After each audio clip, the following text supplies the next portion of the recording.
Ancient Africa, 3100 BCE through 32 BCE, before Common Era, BCE. Egypt was one of the first river valley civilizations, nestled on the banks of the Nile River, the longest river in the world.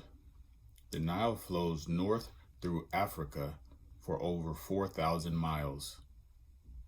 It splits into multiple channels in the delta, just before emptying into the Mediterranean Sea.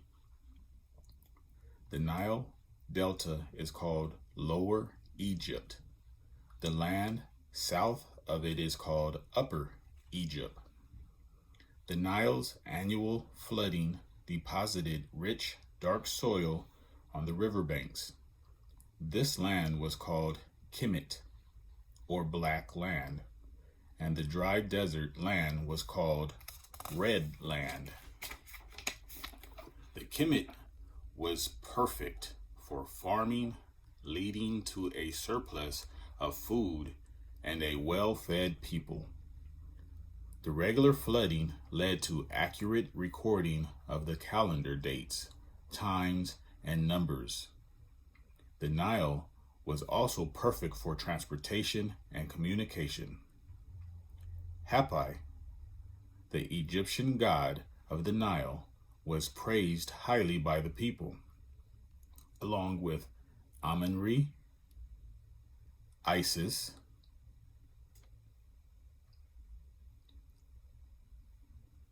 and Isis's husband, Osiris.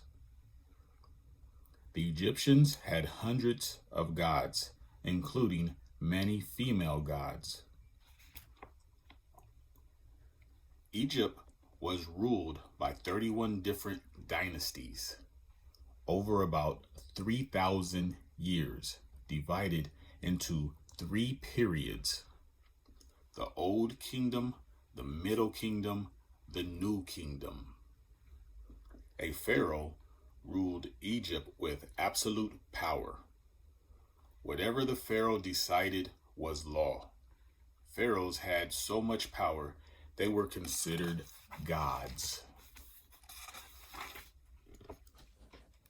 The Old Kingdom, which lasted between 2700 BCE through 2200 BCE, and Middle Kingdom from 2100 BCE through 1800 BCE. King Menes created the first united Egyptian dynasty when he joined Upper and Lower Egypt. He built his capital city of Memphis near modern-day Cairo. The Old Kingdom also saw the construction of the Great Pyramids of Egypt, which were built for the burial of pharaohs and their families.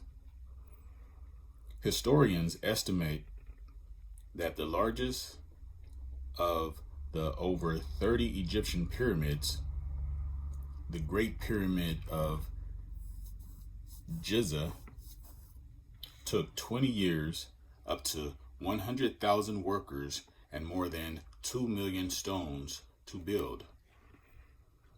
The Great Sphinx, a giant statue that is half man and half lion, was built to protect the Great Pyramid during the annual flooding of the Nile. Farmers couldn't work in the fields, so they were put to work building pyramids. The Egyptians used their great knowledge of math, specifically geometry, to build these massive pyramids.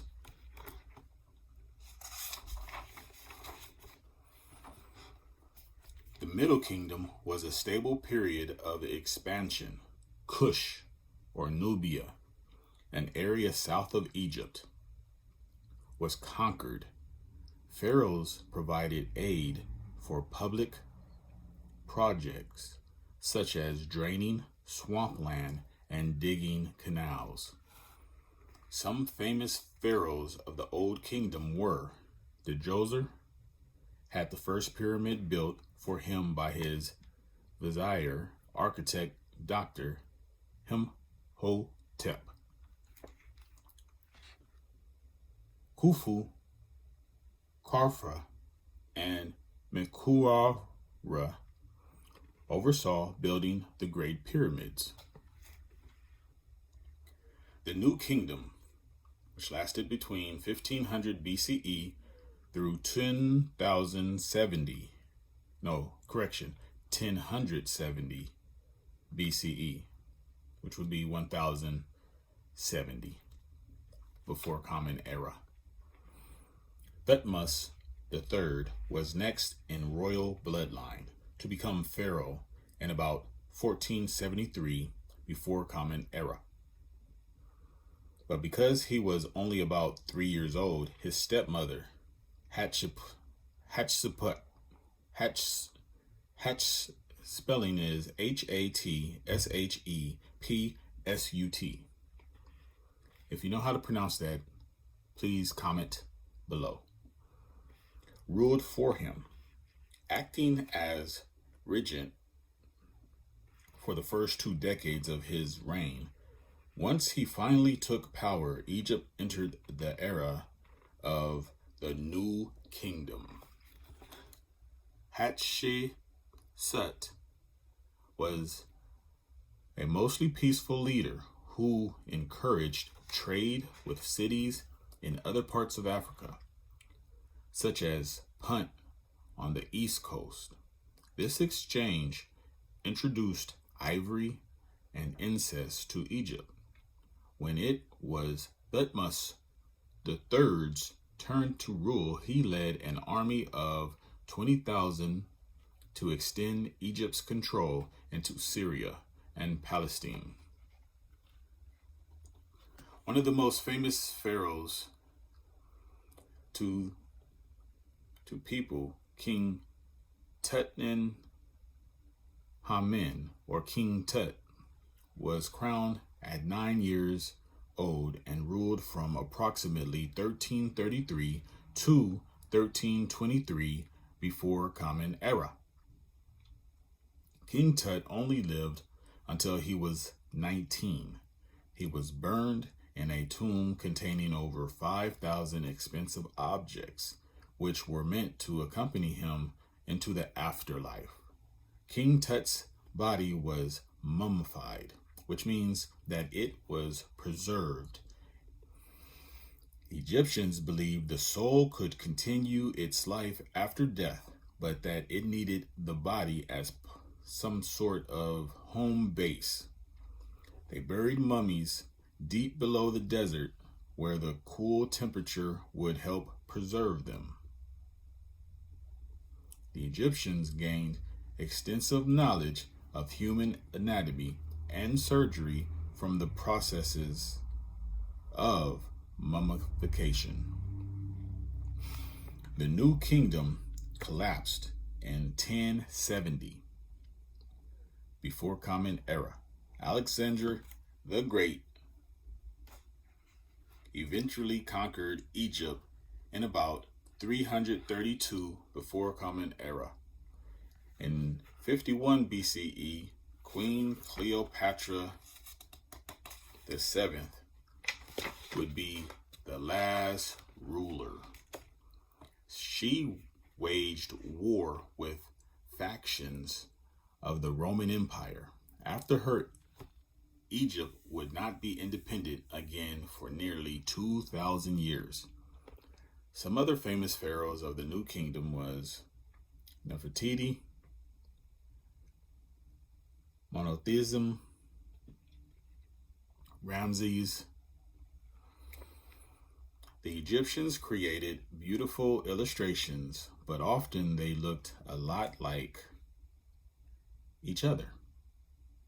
Artists and sculptors were expected to follow a formula, not come up with original ideas. For instance, Egyptians are often pictured in a half profile pose, partly facing forward, partly facing to the side. So while the art was lovely and consistent, and although artists sometimes drew fun sketches, they did not use a new style for thousands of years.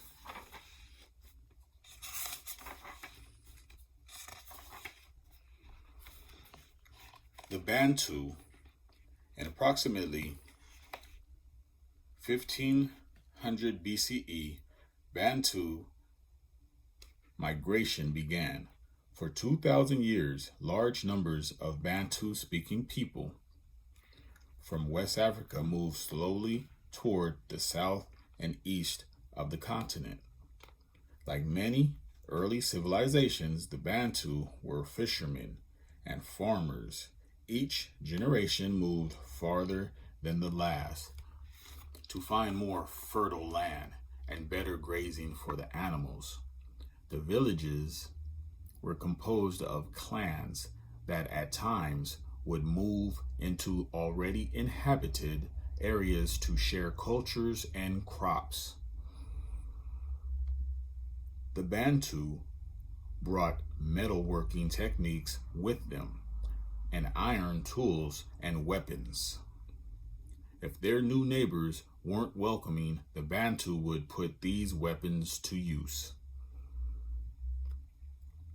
The kingdom of Kush was at its most powerful between around 2000 BC to 1500 BCE. Correction, that's 2000 BCE to 1500 BCE. Also called Nubia, it was an African civilization located on the Nile River south of Egypt. At first, it was under Egyptian rule. Its major city was Meroe, M-E-R-O-E, which was the main residence of the rulers. The Kushites were farmers turned traders. They made iron weapons and tools, and they traded ivory, gold, ebony, and slaves to India, Arabia, and the Roman Empire. The Nok people lived to the south and west of the Sahara Desert. In approximately 500 BCE, each town had its own king who ruled over communities of large families. The Nok worked as farmers, merchants, metalworkers, and craft workers specializing in clay figures. Carthage was a city founded by the Phoenicians around 800 BCE on the coast of North Africa. It became a large trading empire with colonies near the far, like in Spain and Sicily. Carthage was hugely powerful for about 600 years until it fought Rome in 3 deadly wars. 3 strikes and they were out. In East Africa, a major trading center developed in the coastal city of Axum, A-X-U-M, in about 100 CE. 100 CE is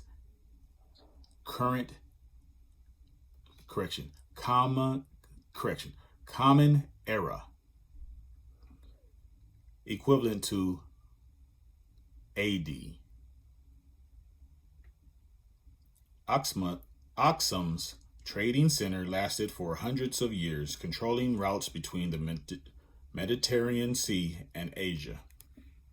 There are very few written records for many ancient African cultures which relied on oral traditions to transmit information from generation to generation. Historians also rely heavily on oral histories to gather the pieces of ancient Africa. Thank you for listening.